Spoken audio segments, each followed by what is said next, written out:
All right, ladies and gentlemen, welcome back to the channel again. Thank y'all so much for coming over. Got this video here from Inform Overload. It says here, Oprah Diddy party photos that were leaked to the public. I always say, man, like, it's going to be so hard for people to say they weren't there, you know, with all this video footage they supposedly have and photos and stuff. Like I said, if they show you went to multiple parties, that is not a good look for you. You know, because they said, I always say this in these videos, but there's levels to the parties. So if you know about what was going on, all the craziness, and you still went to the level 1 party versus the level 10 or whatever you call it, yeah, you're a part of the problem. So we ain't gonna waste no more time. Let's jump right into it. Serious allegations that have tarnished the reputation that he built in the music industry. He once had this close-knit circle of celebrity friends, and now they're kind of distancing themselves in the wake of these serious allegations. Yeah. Now, has anybody else seen the leaked VHS tape? It was probably, I believe, an invitation to Puffy's 29th birthday party back in 1998, when I was like, And it's raised some eyebrows. Known for his love of partying, Puff Daddy has never shied away from going out and about while hosting such events, although, some, if not all, of his current legal troubles kind of stem from those gatherings. But the VHS tape, it's a 6-minute long video that serves as a time capsule from the peak of the bad boy era, and as kind of a reminder of how far Puff Daddy has slipped from society amid everything going on. And yes, Oprah's in it. That's why we're talking about it today. So this tape was delivered to the hands of the most powerful and glamorous players in Los Angeles and New York in a black velvet pouch with the birthday gala, November 4th, 1998, written on it in white script. And like I said before, it's got Oprah, it's got Ellen DeGeneres, it's got Chris Rock, it's got Mariah Carey, it's got the next president, it's got Magic Johnson, Will Smith, Ben Stiller, Joan Rivers, Steven Tyler. I wonder how that's gonna play out. Because, you know, you got Trump as president now, and there's video saying that video of him saying that he believed Diddy is a good guy or something like that. I ain't saying he went to no parties or nothing like that, but I don't know who's feeding him that information. But boy, it's a lot that's about to happen, man. A lot. More than what's already happened. Joe Perry, Tommy Hilfiger, Ronald Perlman, Penny Marshall, Stephen Baldwin, and so many others, taking turns to hype up the bash, encouraging the recipients to RSVP and goof off for the camera. So it begins with a strange home video style skit where Danny DeVito is lying on a sofa under a blanket, saying, "That's right, Puff Daddy's having a party and this is Puff Daddy inviting you to come. Let's have a ball." Danny DeVito, are you okay? Let me know. Then the absolute cavalcade of A-listers take turns reading from a script. And yeah, it's a script, detailing the date and time, exactly how fabulous and expensive the affair is going to be, and then the address to RSVP to. And the venue, which by the way, it was the Cipriani Wall Street, would be revealed later. But now that it's been 20-something years, we know where it was. One person refers to the I'll Be Missing You rapper as the legendary Puff Daddy, and then we've got Rock and DeGeneres teasing him for his many names, because, you know, he's got them as long as my arm. And a lot of folks make fun of their own unease with hip-hop slang. One source who attended the bash said that they'd forgotten how much was made of the party in the press, and they really think that bigger celebs and moguls were fascinated by the chutzpah of this 29-year-old. Let's look at all the faces, at the man. time, the bash cost like $600,000, and 1,600 people were on the list for the invites, which is bonkers for a party? Eee!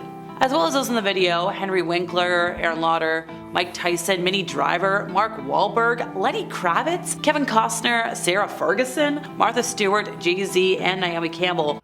Boy, if you guys haven't seen Blink Twice, just saying. I'm just saying. Check that movie out. Do you want to see what goes on? Were also on the scene. Folks have compared this to Truman Capote's black and white ball at the Plaza, and even though that, you know, party was like for la creme de la creme of society, Puff Daddy was celebrating the kind of high-profile commercial success and notoriety that knows no racial class or bounds. So folks are comparing it like old money versus new money. The Capote ball, old money. Puff Daddy ball, new money. So during an intimate discussion with Oprah, peeling away the layers of his complex life, Puffy kind of made folks curious by avoiding details about the origin of the Puff Daddy moniker. The conversation, which was for Oprah's O magazine, it was casual at the beginning. Like Oprah was like, how'd you get the name? And he said, it's a nickname somebody gave me. And then Oprah, being Oprah, was like, okay, well, I would like to know more. And then he was like, no. He's like, I've never told anyone that. And I know you get people to tell you everything, Oprah, but I can't look you in the eye and explain that one. He said, no more Puff Daddy. First week in June, we're going to have a name change ceremony. Now, he confessed that part to MTV back in 2001, and that's when he said, I'm rocking with the whole P, that name now. And that's when he said Biggie gave him that name, which was after crimes committed by Puffy that I can't talk about on here without sounding like a cartoon character, but I'm sure you can find them. And I find it highly suspicious that Biggie gave him that name. If we're gonna go back to Oprah for a moment, her name, that's been interlaced with a lot of criminals. We're talking Harvey W., yes. Puff Daddy, Jeffrey E. I can't say their last names. Harvey was a close friend of Oprah's for many years, and he used that friendship to gain the trust of his victims. Actress Katie Noble claimed that Harvey used Oprah into going back with him to his hotel room. However, once Harvey's crimes became public knowledge, Oprah distanced herself from the situation without directly addressing her relationship with him. Oprah said, if we make this just about Harvey, then we have lost this moment. That statement was an attempt to shift the focus from Harvey's crimes and victim stories to a bigger picture, because Oprah was desperate to paint herself as a hero. But not everybody was convinced. Oprah's former friend Seal took to Instagram to call her out for suspicious behavior, saying you have been part of the problem for decades, but suddenly they all think you're the solution. I forgot, that's right. You'd heard the rumors, but you had no idea he was actually serial harming young starry-eyed actresses. And that post was accompanied with a photo of Oprah kissing Harvey on the cheek. Now Harvey is... Well, Aaliyah, her trajectory was going like so... Oh, man. It's so crazy. Like, when you think about, if you just close your eyes for a minute and you think about all the artists who had that, I mean, she was, I'm speaking on like the potential of what they could have been, but she was like on her way, and a lot of these artists, man, they go away so young, but it gets dark when you talk about her death as well. If you want to go there, it's a rabbit hole on that one too. But yeah, man, like I said before, all of this stuff is connected. It is. And it all circles around back to like, look at who's on top. Look at these big names, man. These gatekeepers.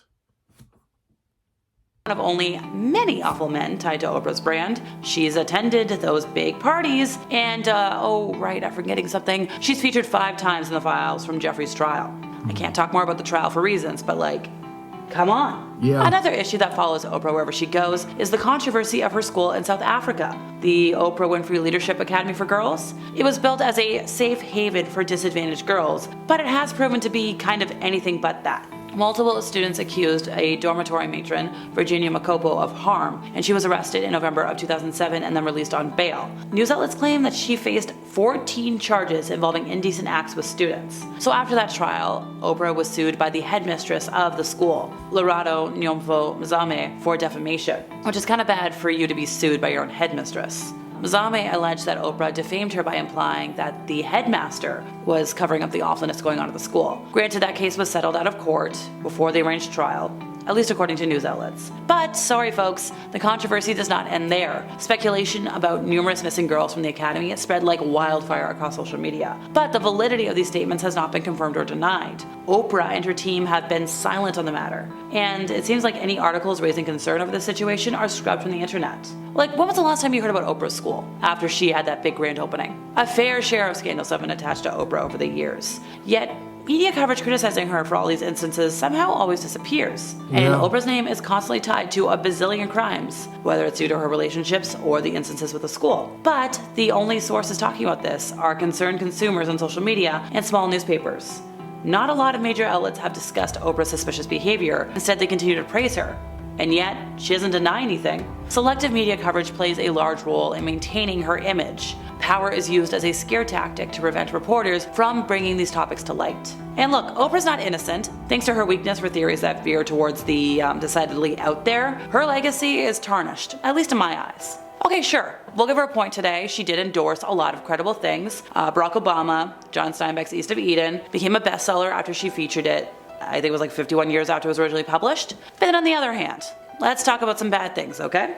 So we have her to blame for Jenny McCarthy spewing her opinions. You know, the opinion that vaccinations cause autism. She said that on the Oprah Winfrey Show back in 2007 and has been repeatedly cited as a factor in the return of many diseases such as whooping cough, and in the US, mostly in the US. Let's talk about Dr. Oz, the Turkish-American heart surgeon who first appeared on Oprah back in 2004 and quickly became part of Oprah's team of experts. Well, he dispenses with facts he doesn't find convenient. He manifests an egregious lack of integrity. Why? Well, he promotes quack treatments and cures in the interest of personal financial gain. He's more like an influencer than an actual doctor these days. And that's coming from a lot of colleagues who are like, yeah, no, his endorsements are immoral.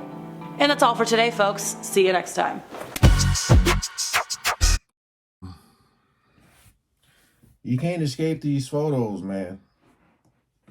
And you know, these are just photos. And allegedly there's a lot of videos too, so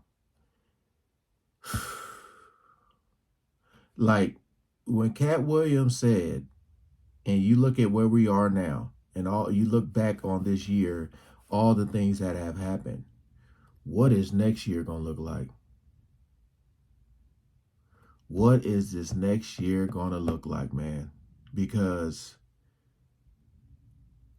you know the Diddy case is gonna go into next year more than likely, and then you know we may see the fall of Hollyweird, or if I just something in the back of my head is just saying like he might get out of this. Oh, I don't know. People been talking about Oprah for a while. They've been talking about Ellen for a while. They've been talking about Diddy for a while. Just think about all the people who have been mentioned for so long, and they have continued to thrive in their careers. Mm-mm-mm. And the people that talk about them get labeled as crazy or get blackballed from Hollywood, from music, whatever the case may be. Stay tuned for more, man. As videos come out, I'm gonna check them out. Shout out to Inform Overload channel for the video, man. Peace out.